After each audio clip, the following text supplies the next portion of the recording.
Indian പാർലമെന്റിന്റെ വർഷകാല സമ്മേളനം ഇന്ന് ആരംഭിക്കുകയാണ്. ഓപ്പറേഷൻ സിന്ദൂർ വലിയ ചർച്ചയാകുമെന്ന് തീർച്ചയാണ്. ഓപ്പറേഷൻ സിന്ദൂറുമായി ബന്ധപ്പെട്ട് നടന്ന എല്ലാ കാര്യങ്ങളും പാർലമെന്റിൽ ചർച്ച ചെയ്യാൻ തയ്യാറാണെന്ന് കേന്ദ്ര സർക്കാർ അസന്നിഗ്ധമായിട്ട് പ്രഖ്യാപിക്കുകയും ചെയ്തിരിക്കുകയാണ്. ഈ അവസരത്തിൽ രാഹുൽ ഗാന്ധിയുടെ നേതൃത്വത്തിൽ പ്രതിപക്ഷം വലിയ കോലാഹലങ്ങൾ ഉണ്ടാക്കുമെന്ന് തീർച്ചയാണ്. അപ്പോൾ ഉയരുന്ന പ്രസക്തമായ ചോദ്യം, ശശി തരൂർ ഇന്ത്യൻ പ്രതിനിധി സംഘത്തെയും നയിച്ച് അമേരിക്കയിൽ പോയി കാര്യങ്ങൾ വിശദീകരിച്ച് വിജയിച്ച ശശി തരൂർ ആർക്കൊപ്പം നിൽക്കും എന്നാണ്. അദ്ദേഹം കോൺഗ്രസിനൊപ്പം, പ്രതിപക്ഷത്തിനൊപ്പം നിൽക്കുമോ, ഭരണപക്ഷത്തിനൊപ്പം നിൽക്കുമോ? മഹാഭാരത കഥയിൽ ഈ ദുര്യോധനും സംഘവും പാണ്ഡവരുടെ ഇന്ദ്രപ്രസ്ഥത്തിലേക്ക് പോകുന്നു. അവിടെ ചെന്ന് അവരുടെ മുമ്പിൽ അപഹാസ്യരായി മാറുന്നുണ്ട് ദുര്യോധനും സംഘവും. അവിടെ വെള്ളമില്ലാത്ത സ്ഥലത്ത് വെള്ളമുണ്ടെന്ന് ധരിച്ചു പോകുന്നതും, പിന്നെ സ്ഥലജലഭ്രമം ഉണ്ടായതും, പാഞ്ചാലിയും ഭീമനും ഒക്കെ ഉറക്കച്ചിരിക്കുന്നതും കണ്ടതാണ്. അതുപോലെ വീണ്ടും ഒരിക്കൽ കൂടി രാഹുൽ ഗാന്ധി പാർലമെന്റിൽ അപഹാസ്യനായി മാറാൻ പോകുന്നു എന്നായിരിക്കും ഇതിൻ്റെ ചുരുക്കം. കാര്യങ്ങളെല്ലാം ഇവിടെ നോക്കിക്ക് ഇവരുന്നയിക്കുമ്പോൾ സർക്കാർ എന്ത് ചെയ്യും? തരൂരിനെ എടുത്ത് മുമ്പോട്ടിട്ട് കൊടുക്കും. തരൂരായിരിക്കും ട്രംപ് കാർഡതാണ്. തരൂര് വിശദീകരിക്കും. തരൂര് വിശദീകരിക്കാനുള്ളതെല്ലാം വിശദീകരിച്ചു കഴിഞ്ഞു. അതെ. ഇപ്പം തരൂരിനെ ചൊല്ലി കേരളത്തിൽ വലിയ വിപ്ലവം നടന്നുകൊണ്ടിരിക്കുകയാണ്. പ്രധാനമായിട്ടും മുമ്പിൽ നിൽക്കുന്നത് മുരളീധരനും രാജ്മോഹൻ ഉണ്ണിത്താനുമാണ്. രാജ്മോഹൻ ഉണ്ണിത്താൻ പിന്നെ ഒരു വിടുവായുത്തം പറയുന്നതാണ്, അത് പിന്നെ വായിക്ക് ഓട്ടണ്ട. പക്ഷേ മുരളീധരൻ ഇങ്ങനെ പറയുന്നതിൽ എനിക്ക് ചില സംശയങ്ങളുണ്ട്. അതായത് അദ്ദേഹം പറയുന്നു തിരുവനന്തപുരത്തേക്ക് നോ എൻട്രി ബോർഡ് വയ്ക്കുകയാണ്. ആർക്ക്? തരൂരിന്. അല്ലെങ്കിൽ തരൂർ എന്തോ ഏത് സമയവും തിരുവനന്തപുരത്ത് അല്ല, അങ്ങനെ തരൂരിന് തിരുവനന്തപുരത്ത് വരണമെങ്കിൽ കെ മുരളീധരന്റെ അനുവാദം ആവശ്യമാണ്. അത് കോൺഗ്രസ്സുകാരുടെ ആളെന്നുള്ള രീതിയിൽ അങ്ങ് പറഞ്ഞിരിക്കുകയാണ്. അല്ലെങ്കിൽ ഈ പറയുന്നത് കേട്ട് കഴിഞ്ഞാൽ തരൂർ അങ്ങ് തിരുവനന്തപുരത്ത് കിടക്കുകയാണോ? ഈ 4 തവണയായിട്ട് MP ആയിട്ട് പോലും തിരുവനന്തപുരത്ത് കാണുന്നത് ഞാൻ ആറ്റുകാൽ പൊങ്കാലയ്ക്ക് മാത്രമേ കാണാറുള്ളൂ, അല്ലാതെ കാണുന്നില്ല എന്നുള്ളതാണ്. അപ്പം ഈ തരൂരിനെ മുരളീധരൻ എതിർക്കുന്നതിൻ്റെ പല കാരണങ്ങളുണ്ട്.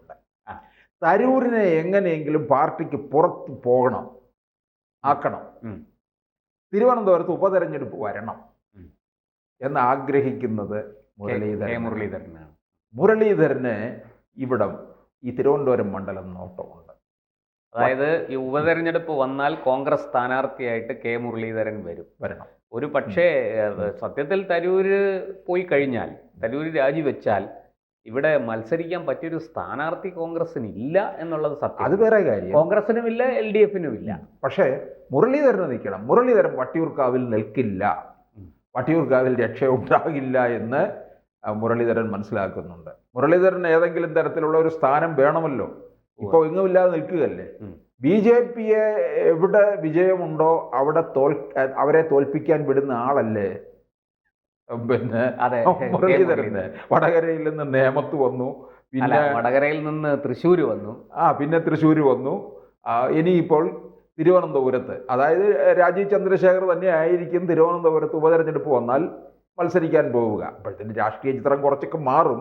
എന്താണെന്നുള്ളത് പിന്നീട് തീർച്ചപ്പെടുത്തും. പക്ഷേ BJP-ക്ക് വലിയ സാധ്യത നല്ല വിജയം ഉറപ്പാക്കുന്ന ഒരു മണ്ഡലമാണ് തിരുവനന്തപുരം. ശരിയാണ് സാറ് പറഞ്ഞത്. നേരത്തെ വടകരയിൽ MP ആയിരിക്കുമ്പോഴാണ് അദ്ദേഹം ഇവിടെ നേമത്ത് പരാജയപ്പെട്ടത്. പിന്നെ അത് കഴിഞ്ഞ് തൃശ്ശൂരേക്ക് പോയി. സുരേഷ് ഗോപിയെ വെട്ടാൻ വേണ്ടി വിട്ടു. അദ്ദേഹത്തെ മുരളീധരനെ കോൺഗ്രസ്സുകാർ ഉൾപ്പെടെ കാലുവാരി വിട്ടു എന്നുള്ളതാണ്. അപ്പം മുരളീധരൻ എവിടെയെങ്കിലും നിൽക്കണം. പക്ഷേ തരൂർ കേരളത്തിൽ പുതിയ നീക്കം നടത്തുന്നുണ്ട്. അതായത് മതസാമുദായിക സംഘടനകളുടെ പിന്തുണ തേടിക്കൊണ്ടിരിക്കുകയാണ്. ഇപ്പം ഈ മാസം 25, 26 തീയതികളിൽ കോട്ടയത്ത് വെച്ച് നടക്കുന്ന CSIയുടെ മധ്യകേരള ഇടവകയുടെ സമ്മേളനത്തിൽ പങ്കെടുക്കുന്നുണ്ട് തരൂര്. ഈ മാസം പിന്നെ പാലാ രൂപതയുടെ ജൂബിലി സമ്മേളനത്തിലും പിണറായി വിജയനും ജോസ് കെ മാണിയോടും ഒപ്പം വേദി പങ്കിടുന്നുണ്ട്. അപ്പോൾ ഇതിനകത്ത് നിന്ന് പല പല കാര്യങ്ങൾ വായിച്ചെടുക്കേണ്ടതല്ലേ? അതിൽ വരികൾക്കിടയിൽ വായിക്കാൻ ചിലതൊക്കെ ഉണ്ട്. കേരള രാഷ്ട്രീയത്തിലേക്ക് വീണ്ടും തരൂര് ഫോക്കസ് ചെയ്യുന്നുണ്ട്. എന്തോ ഒരു കാര്യം ലക്ഷ്യം വയ്ക്കുന്നുണ്ട്. അതുപോലെ ഇത്രയും മോദി സ്തുതി മാത്രം നടത്തിക്കൊണ്ടിരിക്കുകയാണ്. പഹൽഗാമിന് ശേഷമാണ് ഇത്രയും കൂടുതലായിട്ട് വന്നത്. അപ്പോൾ ഇത് കോൺഗ്രസ്സുകാരെ മുഴുവൻ വെട്ടിലാക്കുകയും എന്നാലൊട്ട് കോൺഗ്രസിൽ നിന്ന് പോവുകയുമില്ല. ഇപ്പൊ രാജ്മോഹൻ ഉണ്ണിത്താൻ പറയുന്നുണ്ട്, ഇറങ്ങി പോകണമെങ്കിൽ അങ്ങ് പോവുക, അതും ചെയ്യുന്നില്ല. എന്നാൽ ഇവരെന്നാ പിന്നെന്താ ഇറക്കി വിടാത്തത്? ഒരു വീട്ടിനകത്ത് വലിയ ശല്യമുള്ളവനെ പിന്നെ ഇറക്കി വിടത്തില്ലയോ എന്ന് പറഞ്ഞത് തലവേദനയാണെങ്കിൽ അങ്ങ് ഇറക്കി വിടണം. പുരയ്ക്ക് മീതെ സ്വർണം കായ്ക്കുന്ന മരമാണെങ്കിലും അത് വെട്ടണം.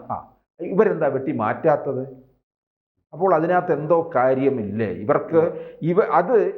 അവർ കോൺഗ്രസും രാഹുൽ ഗാന്ധിയും ഖാർഗെയും സോണിയയും ഒക്കെ തരൂരിനെ ഭയപ്പെടുന്നു എന്നുള്ള കാര്യം സത്യമാണ്. ഭയപ്പെടുന്നുണ്ട്. കാരണം ഇപ്പൊ തരൂരിനെ നമ്മൾ എപ്പോഴും പറയാറുള്ളത്, തരൂരിനെ പോലുള്ള ഒരാളെ ഇവർക്ക് മുൻനിരയിൽ കൊണ്ടുവന്നിരുന്നു എങ്കിൽ കോൺഗ്രസ് പാർട്ടി ഇന്നത്തേനേക്കാൾ ഒരു 10 സീറ്റ് കൂടുതൽ എന്തായാലും പാർലമെന്റിൽ ഉണ്ടായേനെ. അത് അവസരം അവർ തന്നെയല്ലേ കളഞ്ഞു കുളിച്ചത്. ഇപ്പം പിന്നെ അങ്ങനെയാണെന്നുണ്ടെങ്കിൽ ഇപ്പൊ തരൂര് വേണ്ടെന്നുണ്ടെങ്കിൽ തരൂരിനെ അവർക്ക് ഇറക്കി വിടാം. പക്ഷേ തരൂര് പറഞ്ഞുകൊണ്ടിരിക്കുന്ന കാര്യം, തരൂര് ദേശസ്നേഹത്തെക്കുറിച്ചാണ് പറയുന്നത്, രാജ്യസ്നേഹത്തെക്കുറിച്ചാണ് അദ്ദേഹം പറയുന്നത്. നരേന്ദ്രമോദിയെ വാഴ്ത്തുന്നുണ്ടെങ്കിലും അതിൽ കൂടി രാജ്യസ്നേഹമാണ് പറയുന്നത്. അവസാനം ഇറക്കി വിട്ട് കഴിഞ്ഞാൽ പറയത്തില്ലയോ, ഞാൻ ദേശസ്നേഹത്തെക്കുറിച്ച് പറഞ്ഞതിന് എന്നെ വലിയ തരൂര് ഇറക്കുന്ന കാർഡും അതാണ്.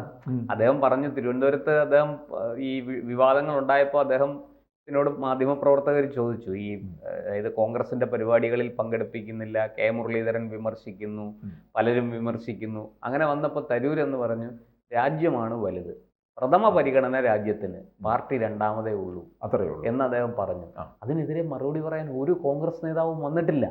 പറ്റത്തില്ലല്ലോ. അതല്ല ഇപ്പം അതാണ് ഞാൻ പറഞ്ഞത്, പാർലമെന്റിൽ ഇന്ന് വായടപ്പിക്കും പ്രതിപക്ഷത്തിന്റെ. അപ്പോൾ വീണ്ടും പ്രതിപക്ഷം സഭയിൽ അപഹാസ്യരായി മാറുന്ന കാഴ്ചയായിരിക്കും നമുക്ക് കാണേണ്ടി വരുന്നത്. ഈ യഥാർത്ഥത്തിൽ വലിയ പ്രധാനപ്പെട്ട ബില്ലുകൾ അവതരിപ്പിക്കുമ്പോൾ പോലും ഈ രാഹുൽ ഗാന്ധിയും സോണിയാഗാന്ധിയും ഒന്നും സഭയിൽ ഉണ്ടാകില്ല. ഉണ്ടെങ്കിൽ ബഹളവും ഉണ്ടാക്കും. ഇന്ന് വന്നിട്ട് എന്ത് നാണം കെട്ടു പോകാം എന്ന് മാത്രമേ ഉള്ളൂ. അല്ല, പ്രധാനപ്പെട്ട പല ബില്ലുകളും വരുന്നുണ്ട്. ഞാൻ അതിന്റെ വിശദാംശങ്ങളിലേക്ക് കടക്കുന്നില്ല, തരൂരാണല്ലോ നമ്മുടെ വിഷയം. അല്ല, കഴിഞ്ഞ ദിവസം കൂടിയ സർവകക്ഷി യോഗത്തില് പറയുകയുണ്ടായി, പ്രതിപക്ഷത്തിന്റെ എല്ലാ ഉന്നയിക്കുന്ന കാര്യങ്ങളെല്ലാം ചർച്ച ചെയ്യാം എന്ന് മുന്നറിയിപ്പ് നൽകിയിട്ടില്ല. ഓപ്പറേഷൻ സിന്ദൂറും പഹൽഗാം ആക്രമണവുമായി ബന്ധപ്പെട്ട എല്ലാ കാര്യങ്ങളും ചർച്ച ചെയ്യാമെന്ന് മന്ത്രി കിരൺ റിജിജു തന്നെ പറഞ്ഞു കഴിഞ്ഞു. അദ്ദേഹം വളരെ വ്യക്തമായിട്ട് പറഞ്ഞു, ഇതിനകത്ത് ഒന്നും സർക്കാരിന് ഒളിക്കാനില്ല, വളരെ വ്യക്തമായിട്ട് പ്രതിപക്ഷം ഉന്നയിക്കുന്ന എല്ലാ കാര്യങ്ങളും ചർച്ച ചെയ്യാം, ഞങ്ങൾ ചർച്ചയ്ക്ക് തയ്യാറാണ് എന്ന് പറഞ്ഞു കഴിഞ്ഞു. ഇനി വീണ്ടും ബഹളം ഉണ്ടാക്കാനാണ് പ്രതിപക്ഷത്തിന്റെ ശ്രമമെങ്കിൽ അത് മലർന്നു കിടന്ന് തുപ്പുന്നതിന് തുല്യമായിരിക്കും. തരൂരി പല കാര്യങ്ങളും വിശദീകരിക്കും, അതിനുള്ള അവസരം കൊടുക്കും. അല്ല, അത് കേന്ദ്ര സർക്കാരിന്റെ ഏറ്റവും വലിയ വിജയം അവിടെയാണ്.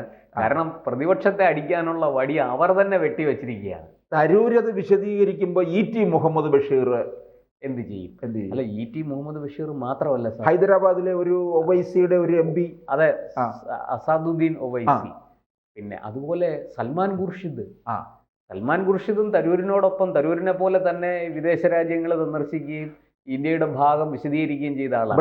അദ്ദേഹമാണ് ഒരു പ്രധാനപ്പെട്ട ചോദ്യം ചോദിച്ചത്, ദേശീയവാദി ആകുന്നത് ഒരു വലിയ കുറ്റമാണോ എന്നാണ് അദ്ദേഹം ചോദിച്ചത്. ബ്രിട്ടാസ് എന്ത് ചെയ്യും? കനിമൊഴി എന്ത് ചെയ്യും? അപ്പോൾ വാസ്തവം പറഞ്ഞാൽ പ്രതിപക്ഷത്ത് രാഹുൽ ഗാന്ധി ഒറ്റപ്പെടും.